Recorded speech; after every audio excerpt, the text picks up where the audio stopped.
All right, bear with me because I have a couple of topics to cover over today. Welcome in.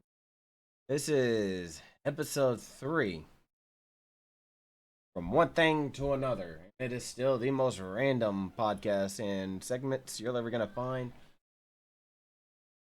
I had a lot going on this week. We'll dive into that briefly as to why I didn't reach out to the person I wanted to bring on, but it is what it is, and I'll try my best next time.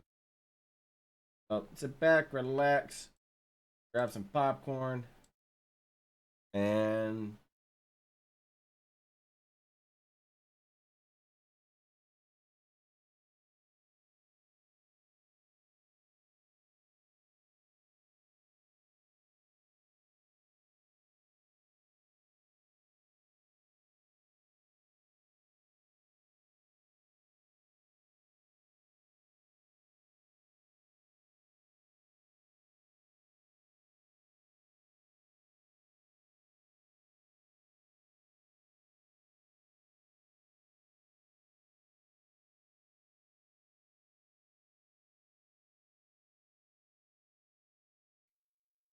alrighty. First things first. Excuse me.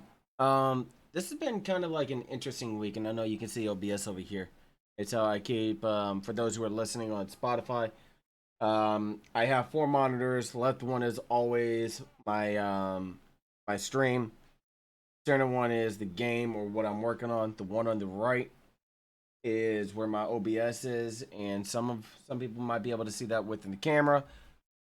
Whenever I'm gaming and stuff, and the top one is more like key light or additional resources that I need open and everything.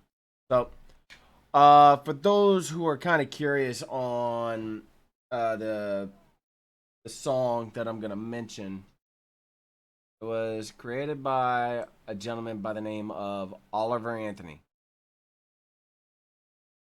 And when I say this dude had just a simple rhythm, a simple set of lyrics, and a simple guitar string or electric guitar or electric banjo. I'm not sure the instrument that he's playing. I'm that type that likes, upbeat, fast pace, hard hitting if it's metal, or country with a good meaning behind. This one just kind of like stepped back and just peeled off the facade as to what's supposed to be the music industry standard. And for those who have or have had to work in, the 9 to 5 industry, or, you know, any type of mill or any type of service type area on a 9 to 5 job, barely scraping by, even those on active duty. Don't get me wrong. I served 9 years on active duty. I know what that pay structure looks like. It's absolute. It's dog water at best. But some are like, oh, well, you're taking care of your medical, this, and this, take care of. Not all the time. During my time in the service, the government shut down 3 freaking times, and I didn't know if I was getting paid, especially when we were deployed overseas. It's like, the hell? You're gonna shut it down and keep us deployed and everything? It's like, what are y'all doing? But there's so many comparisons and so much of what a lot of people can resonate. Um, Oliver Anthony, who released the song "Rich Men North of Richmond," and he's not talking about the Civil War era either. Talking about everybody who lives in DC, because if you listen to the lyrics, understand, and it's under like a label, so I'm not gonna play it unless I have permission to on the podcast, because I'm not about to go through another strike or another string of DMCA crap again. I dealt with that in the past and found out that it was a false accusation, all the other crap. Anyways, uh So there's one figurehead within the live streaming area, and it really irks me when I'm scrolling through Twitter and this dude's like, "Oh well, blah blah blah blah blah." His name is Hassan Habibi. And he said he probably does not have a job because many people used to work in coal mines and no longer can because of automation. And he said that before gleefully stating, or because woke liberalism has eviscerated the coal mining industry. He's semi correct on that, but if you actually did even a smidgen of research, and I took a look at who Hassan is, you used to be with the Young Turks as a broadcaster. And now you still sit behind a camera, haven't gone out in the world and really put your nose down to the grind or put calluses on your hand or really came home drenched in sweat, dirt, grime, and everything else and put your blood, sweat, and tears into something to where it drains you. And I'm willing to call you out on that. I don't care. I put my time in military, real estate, construction, and over in retail. I paid my dues. I've done my due diligence. I cannot work because of how beaten up my body is.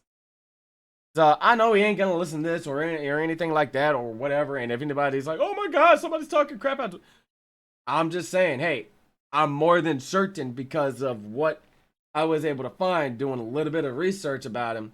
It's not like, his bio is easy to find or anything like that. You could put, "Who is Hassan Habibi?" Enter. Oh, here. It's pretty simple. And when you see just a little bit that he's done, it's like, well, no wonder your take is this, because you only have one secular little viewpoint of things. You don't have a broader approach to it because of how your own simplistic minded aspect of an approach to an individual who's done more work than you have, mind you. And you say, "Oh, he used to work in the coal mine." All right. Who is Oliver Anthony? He was relatively unknown until recently, but he turned back to social media, introduced himself to folks, blah blah blah blah. He's been browsing messages. Da, da, da, da, da. Let's see. His real name is Christopher Anthony Lunsford, and I'm reading this off of MusicMayhemMagazine.com. He dedicated his stage name and Oliver Anthony music page to his grandfather, who was born and raised in 1930s Appalachia. Doesn't mean that he lived there his entire life. His grandfather was born in the 1930s. Hey, back when coal was the main thing that kept countries going, that kept people warm. Let's see. I worked multiple plant jobs in Western North Carolina, my last being at the paper mill, kind of like what I just led on to. Those who don't know how paper, steel, or lumber mills go, they are freaking brutal. And I've had some old friends of the family growing up that would just come back drained because of how intense it is working there. And I'm not saying it's intense like you're in combat or anything. That's a whole another ball game. Like, it's intense because of the amount of stuff coming in, deadlines you got to meet, this that you got to take care of, making sure that you don't freaking die working in a plant because of everything going on. And this is back before regulations got stricter and stricter as time moved on. I work third shift 6 days a week for $14.50 an hour in a living hell. So those who want to sit there and complain, "Oh, $17 ain't nothing," work for less, then you'll have your mind changed. He let's see. He worked outside sales in the industrial manufacturing world, a position that allowed him to travel and meet blue collar workers on sites and in factories. And then he had a scary fall, and like a lot of men, struggled with mental health and alcoholism, which is not talked about more, as much as it needs to be, because people sit there and they'll talk about one thing and they'll grasp on it, everything else, and then they'll grasp on it, all the other stuff going on, grasp on it. But when it comes to mental health for men, oh, figure it out. You're on your own. If you were to ask anybody who's not a veteran, who can you call if you are having trouble? I'm almost certain 90%, if not more, will say, I have nobody because I'm a man. I'm supposed to suck it up. And you got people like myself who are trying to break that stigma, trying to break that mold. That's why on my channels over on Trovo, Kick, and DLive, I haven't had the bot, the chat bot work itself correctly. But on Trovo and Kick, I have a command, !MH. They're not active right now because, well, actually one of them is. I think they both might be. !MH. That's Mike Hotel. And it says, I am not a mental health professional. And it's got like a nice paragraph and everything else going on with it. And within it, it has the National Suicide Hotline on top of the international links.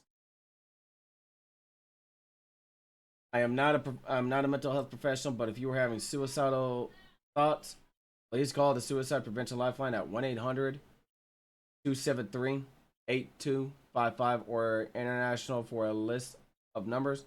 Click suicidestop.com/call-a-hotline.html. Call_a_hotline.html.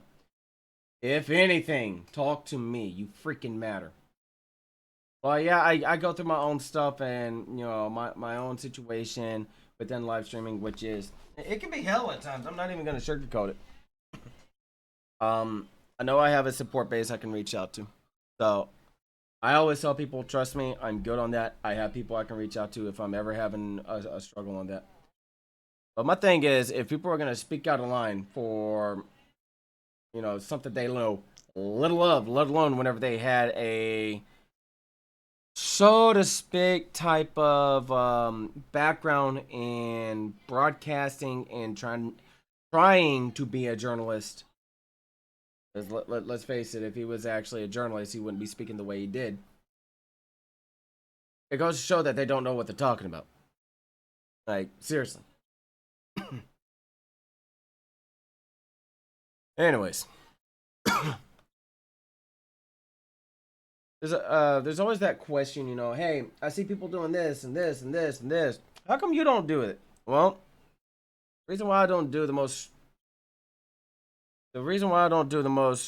recent quote streamer trend end quote. I don't play the more popular games like Fortnite, Call of Duty, or Genshin Impact, or what is it, Remnant from the Ashes 2, or anything like that. Or half of what everybody does, or no offense to anybody who does this, but they'll zoom their camera in to where it's like only showing a small portion of the face. They'll cut the camera in half where like the nose is out and the mouth is like right where the nose is, and they'll do that. Because if I'm truly going to be unique in an industry where you have to be some degree of uniqueness in order to stand out, if I'm doing everything that they're doing, it's why my walls are the way that they are. Because I know only a handful will show stuff that they've done. Like, I found the majority of the stuff online and formatted into a poster so I can hang it up. Why wouldn't I do that? I'm not seeing too many people do that, so why not? On top of that, another reason why I don't do it is because I don't want to. That's not me. It's something that I don't like. Like, I don't like to do it. I don't mind seeing it. Like, but if I'm going to, 5, 6, 7, 8, 9, 10 streams and they're all doing the same thing, it's like, where's the uniqueness in this? Perfect example. let's say I have 5 lesser known creators, 5 known creators. The 5 known creators are doing everything that they're doing. And then the lesser ones, you know, like I'm not saying that they're less in the content they create. I'm saying less in the amount of followers or subscribers that they are on YouTube or whatever. The lesser ones see what the big 5 are doing and they go and copy that. They then stripped away their own uniqueness on their identity and trying to mold it after it. It's why you'll see so many people try to mimic things from, we'll just go with Dr. Disrespect. I know somebody who, as soon as they seen 2 or 3 streams, they instantly got a fake mustache, a fake wig. They got the glasses, the freaking vest, all that crap. And I'm like, why did you change what you were known for to mimic this guy? And I'm not just talking about personality, like on stream personality. I'm talking about in person as well. They were no longer the same person I knew, and I was like, "You're not." I just know. I am my own person. I create content the way that I create it because it's one of the easiest ways for me to express who I am as a creator. I love conversations when they're not vulgar or when they're not overly toxic or anything. Like a little bit of toxicity is fine. That's okay. Like, you know, saying, "Oh, you suck. Hey, you missed that shot. What are you doing? Blah blah blah blah blah." But then saying, you know, a bunch of other crap. That's not what I'm talking about. Like light trolling or even trolling me as the streamer. That's fine. I don't mind that. I mean, hell, I even have Streamlit cards on that you know people can purchase to support me, which I don't ever promote anything monetary because that's not who I am. I want everybody to feel comfortable whenever they come to a live stream or, you know, when they come to the YouTube channel or over on Rumble or they're listening on Spotify. I want people to feel comfortable with the product that they're getting with either live stream or recorded, you know, stuff. That's what I want.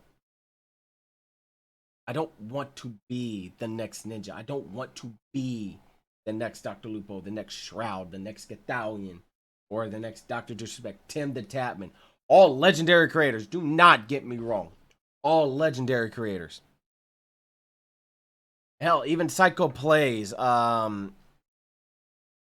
else we got? Big E.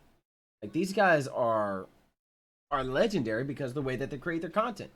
And for me, I would rather continue being myself. So what if I don't average, you know, hundreds of thousands of viewers? If I got anywhere between 1 to 10, I'm happy. I don't like 1 to 10 is a good day. Like I'm being real. But that's why I create the content I create, and I don't do all this little, "Oh, I'm impression farming, I'm subscribing to Twitter Blue," or, you know, and thinking I'm not calling it X.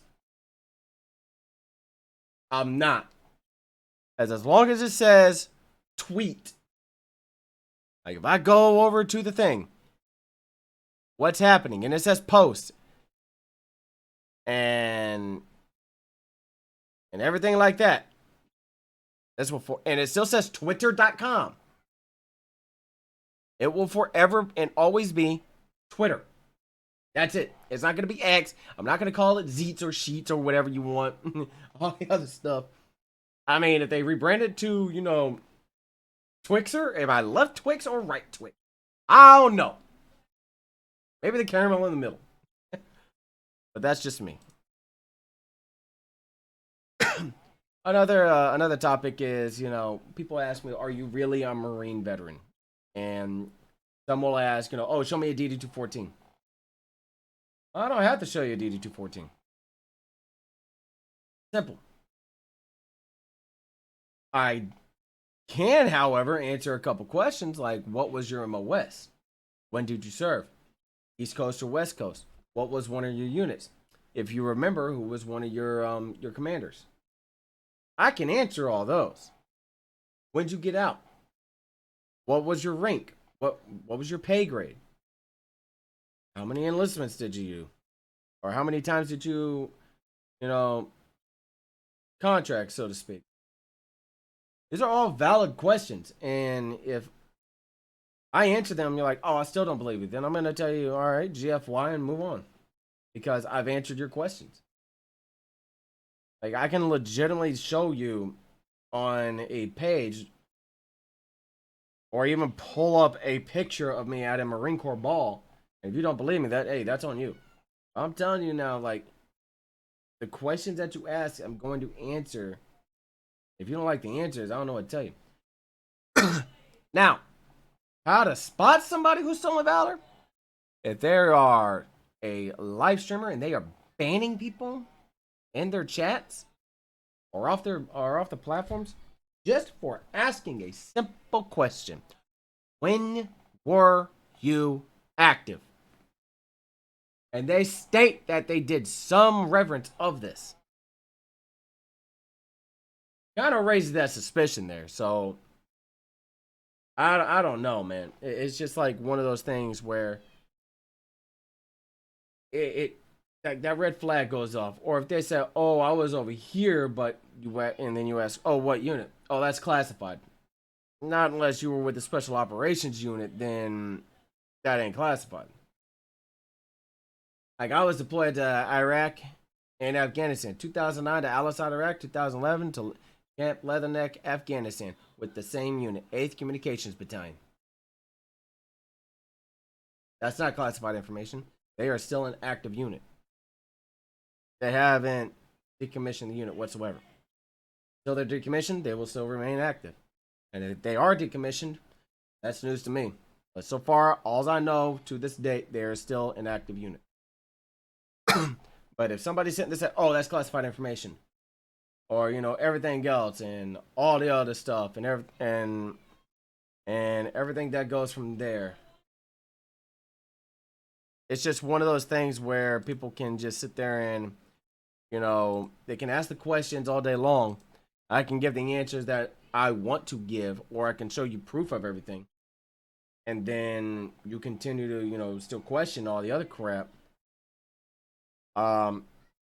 It's just one of those things you're just gonna have to either accept and move on, or just come up with better questions and move on. Because at the end of the day, if I'm not willing to show my DD-214 because that actually has some personal information on there, I'm not gonna show you my DD-214. It's that simple. Now, I've had some people like, "Oh, show me DD-14, or I'm gonna call the police, or I'm gonna get a hold of the staff." Blah blah blah. Like, okay, then do it. I don't care. Hang on.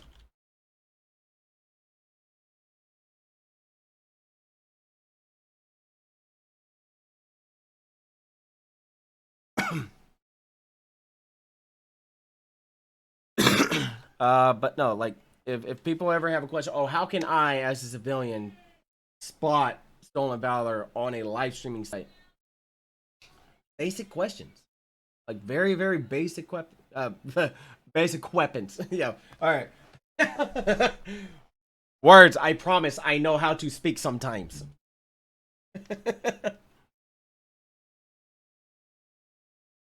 Like, the most common one I get is, "Hey, what's your favorite crown?" And I always say, those blue flavored ones always hit the spot, but it's Jack Daniels and with spent brass inside of a Mark 19. That is the preferred way that I like to have a good one. But anyways, that's that topic. I have actually been able to spot people for being stolen valor. Let's just say they don't have their channels anymore.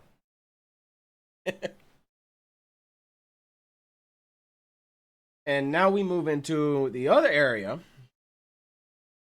where you got people that like to troll the streamers. That's fine. That's understandable. Like, trolling a streamer and trolling a content creator, that's gonna happen. That's fine. Like, I seen a video with on or a little a reel, I should say, of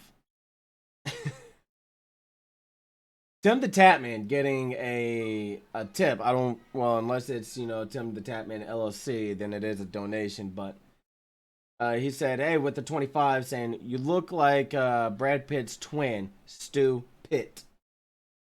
Stewpitt. But if you combine them, it's Stu Pitt. Yes, he spent $25 to troll Tim. But on the flip side, the way Tim rolled with it was phenomenal. I was like, okay, well played, sir. And I was like, can't believe he got me. That's trolling. Harassment is when you go from trolling to being more aggressive. And we tell you knock it off or you're going to get banned. Or, suspended from the site or whatever. Whatever the other platforms do and all the other stuff, whatever they want to call it. But for the most part, we call it banned from the channel. Then you make another account and then you come through and all the other stuff. And you continue the same context as what you were doing. That's called ban evasion. Now you're entering in a whole nother realm of harassment where it's called cyber harassment. Well, let's say you want to go a little further and you wait after being banned, multiple times and everything. You wait for that person to go live. Or you have it written down, hey, he's going to go live between this time and this time. Now it's gone from trolling to harassment, cyber stalking.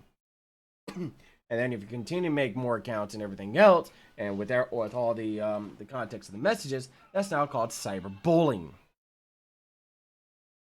Well, here in the U.S., in the United States, we have a couple laws that cover that.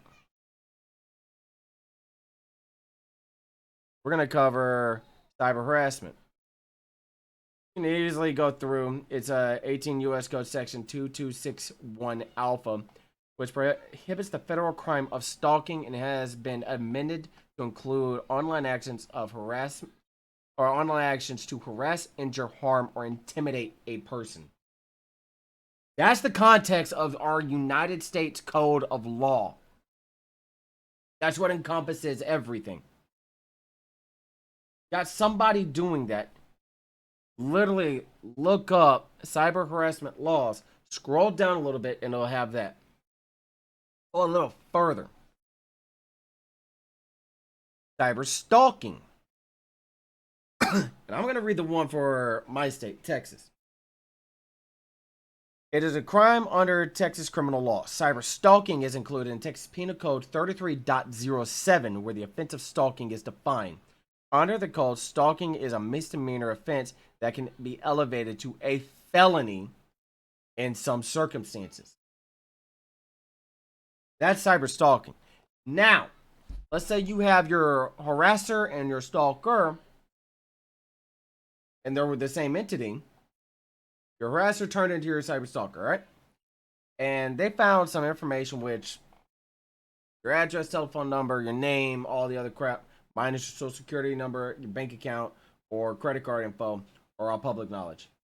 Like those last three I read, they would actually have to hack something to get it.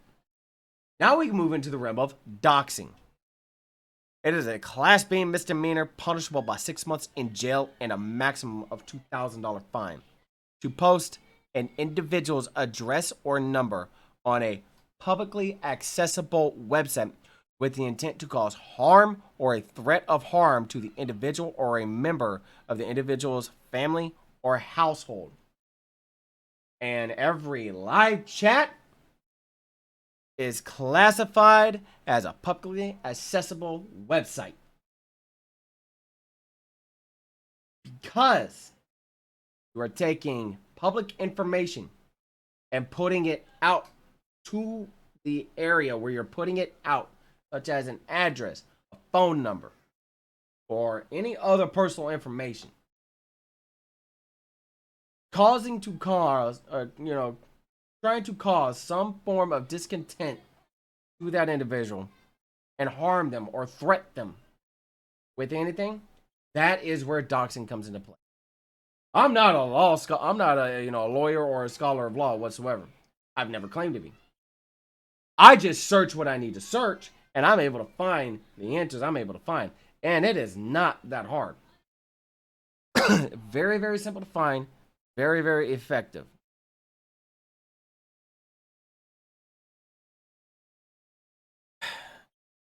And if you don't have the permission of the person you're doing it to, you are in violation of this, regardless of what country you live in.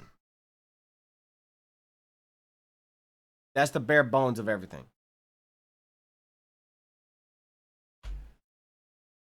Now, I've been in this industry, quite a while, and I'm pretty sure some people have had accounts for, a while, and they'll, like, we'll use, we'll use the one site I know this is the most prevalent on, Twitch.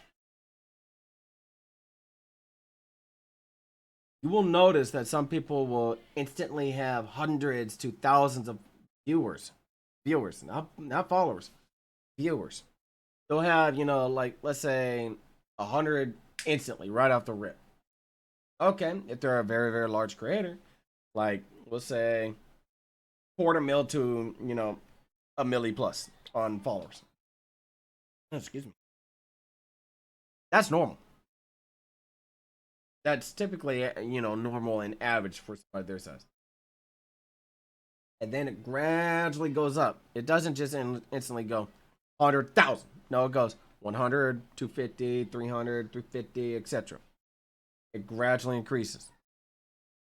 That's how you know that the metrics are correct on the viewers coming in and the viewers going out. Because if viewers going out, like if people are leaving and bouncing out, or they haven't chatted a while and they're counted as a lurker, and now lurkers aren't even counted as viewers over on Twitch, that number will constantly fluctuate.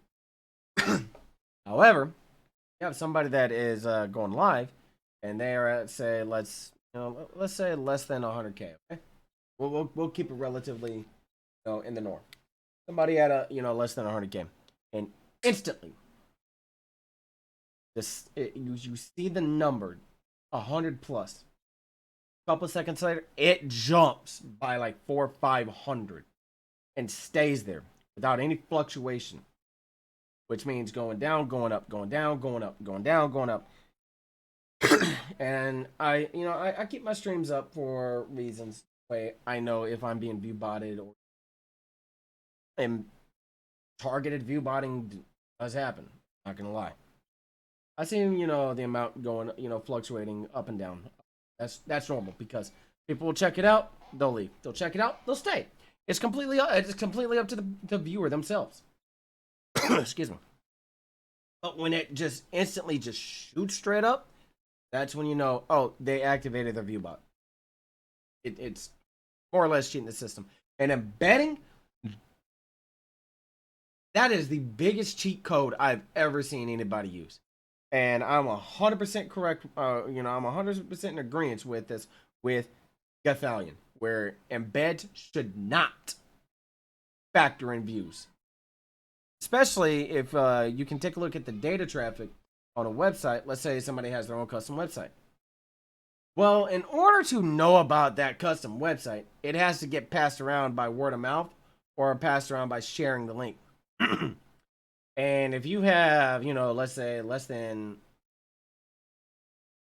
70,000 people on Twitch, 80,000, 90,000, whatever, and not everybody's going to go to a site they're not familiar with, or something that they trust.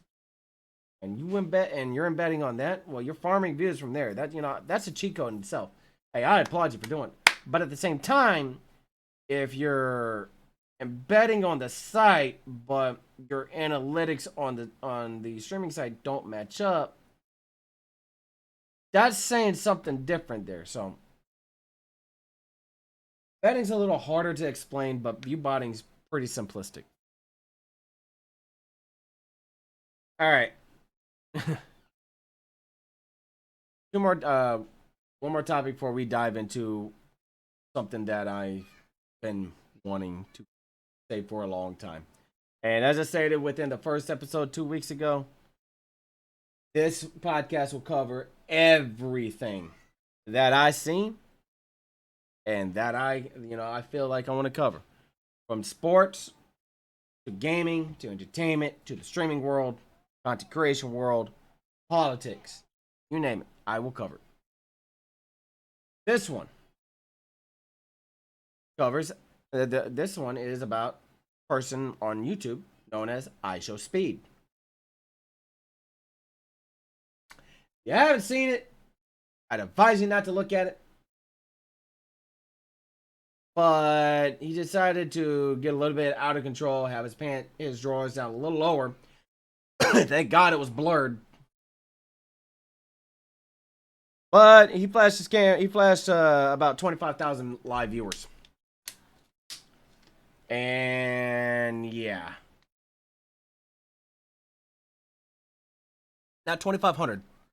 Add another zero to the end of that. 25,000 plus. And it's circulated too.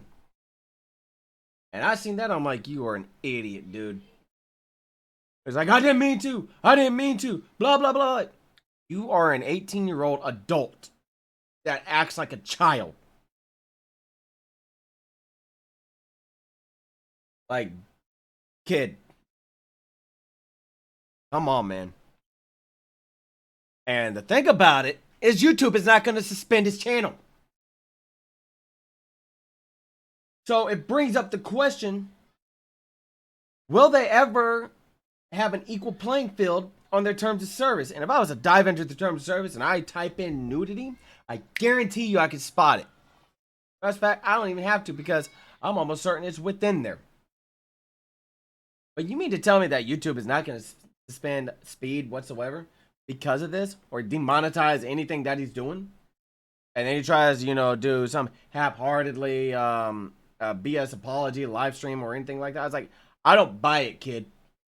Before you say, who am I calling kid? I'm twice your age. I'm old enough to be your father. I'm older than you. You're a kid. Shut up. And plus, you don't have the mental maturity to not use the N-word. So try me. Same thing with your buddy, Kai Cenat. That I'll dive into next week. And buddy, it's gonna be a wild ride. Anyways,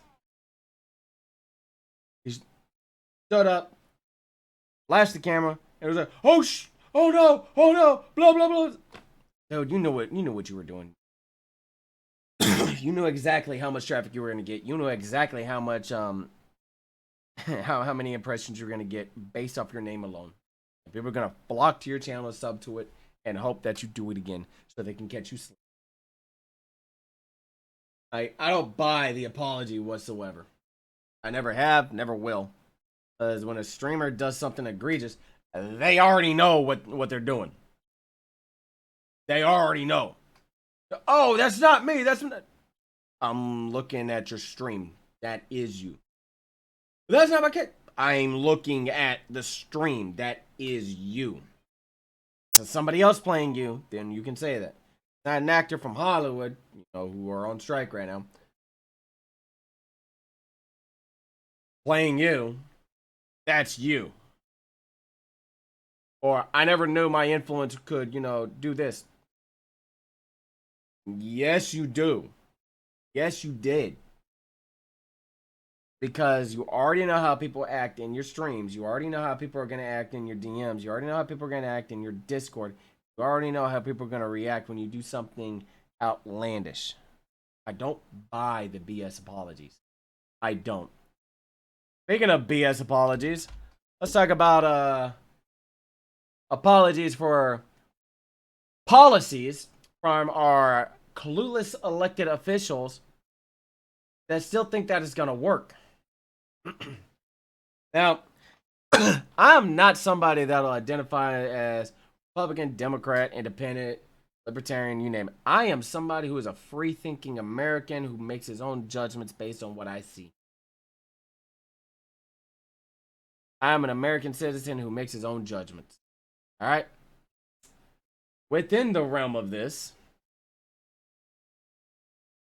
there seems to be the notion that I vote a certain way. It's like, no, I vote the way I want to vote. I look at the policies they're going to pass. And then I'm asking the question, oh, how long will this last? Curious as to what I'm talking about. Look at Obamacare and how much BS that cost. If you like your doctor, you can keep it. Yeah, okay, at the cost of what? At the cost of what? Seriously. Or we're going to do trickle down economics. No, trickle up. Because we all know it doesn't trickle down. It never has, never will. Or, different little policies that, district representatives like to try to force upon their citizens. But they fell every which way. And it boggles my mind how some of these people still stay in their seat. Like, as much as as much as I speak about, politicians and everything else on like in Discord chats, off stream and everything else, and all the other crap, it always brings back to the notion of why in the world are there not term limits on these idiots in DC? Because if there were term limits for these idiots in DC, we would be $30+ trillion in debt. Because the newer breed would be like, no, that makes no sense.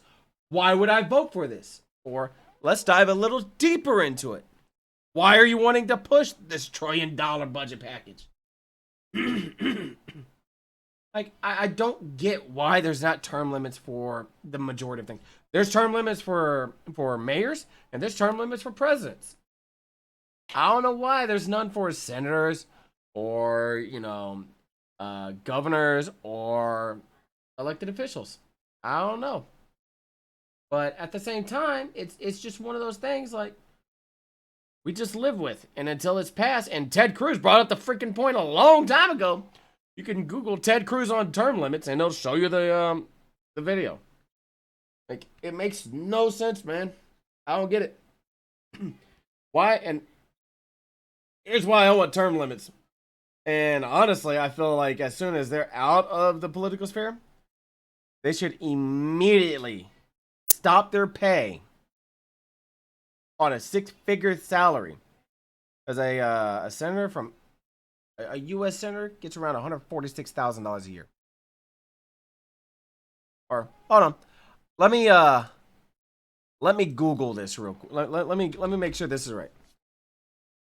Average salary of a U.S. senator. Oh, I'm sorry.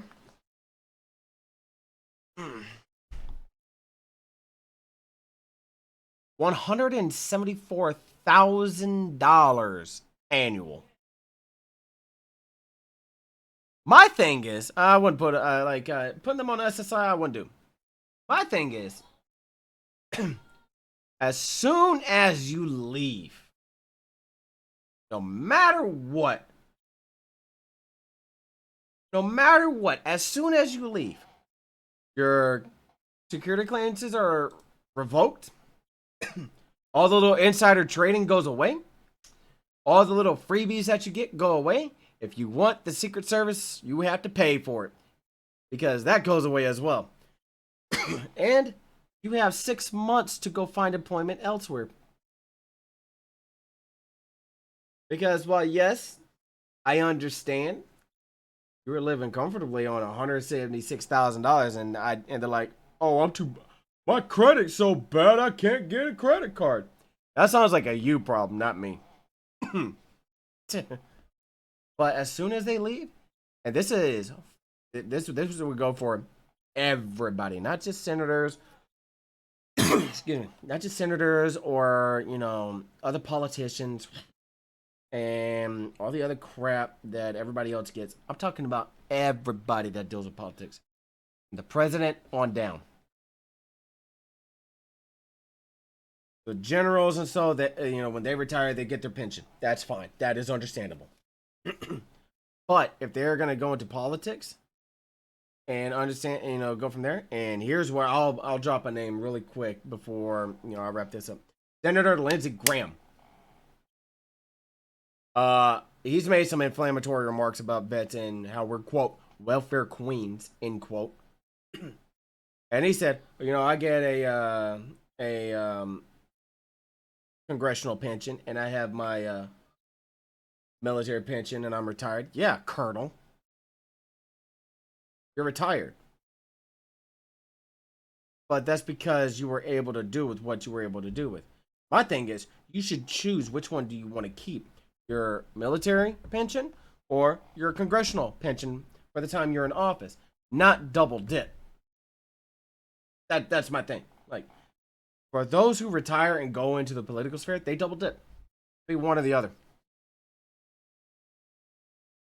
Like, I don't understand, and I'm not sure how it is with the rest of the world, but I don't understand how bureaucrats and politicians are able to get away with staying on, 6, 7, 8 figure salaries sometimes. And if you really want to see how, just how corrupt one of them is, all you have to do is just look at their net worth. Because I find it ironic how somebody can go on a, excuse me, $175,000 salary to being a multimillionaire, almost billionaire. And that's a billion with a B. All paid for at our expense. But no, I digress. Like, I it's the most random stuff that you'll ever hear when I'm like, hey, this is coming through and all the other crap. Like, all these policies, excuse me, all of these policies that these bureaucrats and these politicians pass, I feel if they don't do the countries that they're passing for any benefit, they should have their pay docked. I'm dead serious. They should have their pay docked. Like, other than that, you want effective change, you have to be that effective change. Not like, oh, I'm just going to sign this into law. No. As the law is unjust, I'm going to revert back to the Constitution. But, we'll dive more into to that topic once I have a lot more research done and everything else. Because unlike other podcasters who want to say inflammatory remarks, that's not a beat. I will actually do my due diligence and research on things. But until then, those who are listening over on Spotify, if you want to catch me live anytime, Monday through Saturday, where I stream on kick.com/Marine Veteran, trovo.live/Marine Veteran, and dlive.tv/Marine Veteran. I am live every Monday through Friday, and I just enjoy creating content and everything else. Till then, I will catch all you guys next time where we dive into a whole nother realm of topics because it's the most absolute random podcast that there is. Until then, everybody else, I will catch you all later. And I may have a guest. I don't know. I dropped the ball this week, but I may have a guest for next week. But until then, gotta stay fancy. Peace.